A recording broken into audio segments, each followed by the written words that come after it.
Welcome to National Sports Chat. This your boy Ken the Guru, and this topic will be on Deontay Wilder and why I say Deontay Wilder is the new Floyd.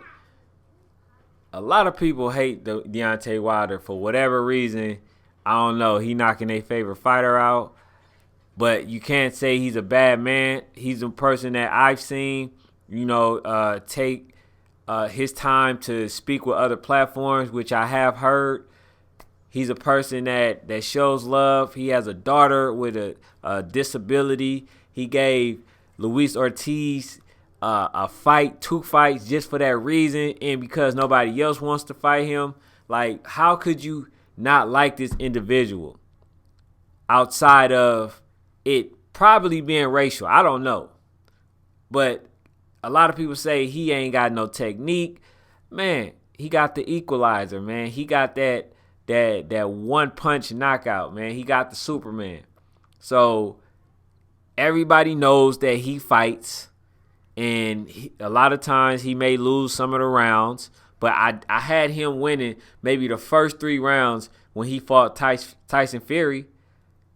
You know what I'm saying? But a lot of individuals said that he lost 12 rounds, which I don't understand, because I guess by the standards of a person that lets you know how great you are, because like Floyd, when a person looks like they're doing good or when they do better than the next opponent did, then they automatically count you out for that round.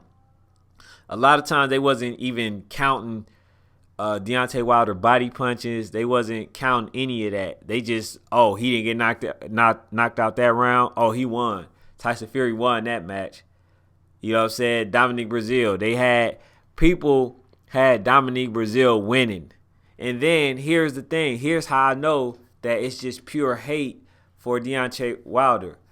Before Deontay Wilder fought Dominic Breazeale, a lot of people from the UK and other areas were saying how Anthony Joshua has a better resume. He has Dillian White. He has Dominic Breazeale on his resume. He got this person and this person on his resume. But guess what? When Deontay Wilder fought him, he's a bum. Anthony Joshua already beat him. No, if he's that good, he should beat Deontay Wilder, right? Because he's just that great. And Anthony Joshua did something so amazing. So it shouldn't have been a problem. But that wasn't the reason. The reason was they wanted to make Anthony Joshua look so superior to Deontay Wilder to the point where they continue to deny the fight and say that he don't deserve a fight with Anthony Joshua because they don't want to see for real if Deontay Wilder or Anthony Joshua is better than Deontay Wilder. They don't want to see that. They just want to speculate and sit there and say, I believe and I think that Anthony Joshua beats Deontay Wilder. Andy Ruiz will beat Deontay Wilder.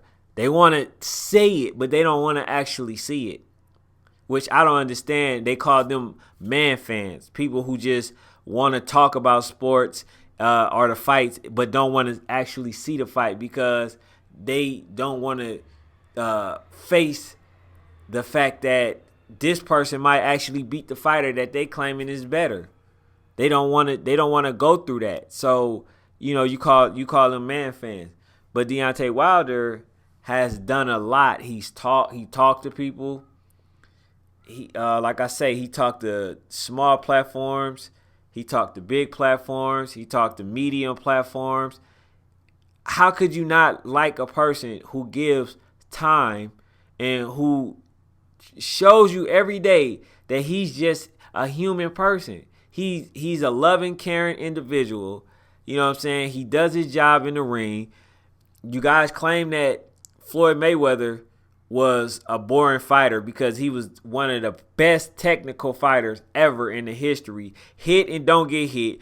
Y'all say that he's this person that he's just boring, he runs. But then you got a person who don't run in Deontay Wilder. In fact, he go to the smoke He runs to the fire. When he sees smokes, he run to the fire. And y'all sit there and still criticize this man. Why? Because of y'all hatred. Why? Is it because he's speaking political and he's very big on his own culture? Is it because you guys just don't like him, or you have another favorite fighter, which you still can give another fighter their roses? You know what I'm saying? Even if you like somebody else. So, like, for instance, I like Deontay Wilder. I like Luis Ortiz. I like Dillian White, and I also like I liked Anthony Joshua until he started showing me that he was actually scared to fight Deontay Wilder and was making excuses. You know what I'm saying? Like, I liked these other fighters. Just because I like Deontay Wilder doesn't mean that I don't like or can't like other fighters. But you guys just have some type of vendetta against Deontay Wilder for whatever reason, and he never done nothing to y'all. Y'all asked him to fight certain fights, and he take the fights, and then once he take the fights that you guys claim that he wouldn't take, then you diminish the fight.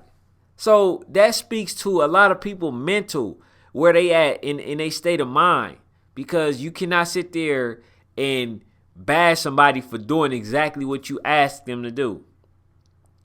Because a lot of people, they go off moral victories. Deontay Wilder was losing that fight until he knocked him out. Like, listen, you got to understand this. When you knock somebody out, you can do whatever it is that you want to them because they unconscious, right? So that's why a knockout, it trumps everything that you guys are talking about. Because, like I said, once you knock a fighter out, he's defenseless. So you can stomp him, you can kick him, you can do all these things to a person. That's why by TKO, a fighter automatically lose. Because in real life, if that was the case, he can just stump the person. He can do, like I said, he can do whatever. So that's why. So when you guys say that, it doesn't make sense. It doesn't hold any merit at all. You know what I'm saying? You guys are just showing that you have a lot of disdain for Deontay Wilder for whatever reason, even though he done absolutely nothing to you but tried to fight your favorite fighter, and you guys just don't want to see it because you have some type of emotional attachment to a fighter, when you guys are also one of the reasons why the sport is being so watered down and the best fights aren't happening. You know what I'm saying? Like, you getting fighters like Errol Spence getting into the car crash accident. You got Jamel Charlo who ended up losing to Tony Harris. You got Jarrett Hurd who ended up losing, you know what I'm saying, to Julian J. Rock Williams. And we're not seeing the fights that we want because you got man fans who don't want to see specific fighters fight, who would just rather claim that a fighter is better and then sit there and say as an excuse, who have he fought? Like, okay, who has he fought? He'll fight your fighter if you not allowing your fighter to duck other fighters. He will be fighting your fighter. But instead of you wanting to see it, you don't really have the belief that your fighter is better, so you make excuses and you don't want to actually see for real who is the better fighter. So we got to get these type of fans out of here. We got to have these type of fans not being heard at all, because when these type of fighters come out, they give the other fighters excuses to duck because they know that they will be supported one way or the other, either way. So that's all I got for now, man. This your boy Ken the Guru. Deontay Wilder is an actual underrated fighter, and he's not getting the love from the so-called big dogs like the George Foremans and stuff, because they don't want to relinquish the power, and they just can't see, somebody like them that looks like themselves being on top and superseding them. You know what I'm saying? So it is what it is, man. Deontay Wilder, continue to do your thing, man. That's all I got for now, man. It's your boy Ken the Guru. Make sure you guys subscribe to the channel if you haven't already. We out.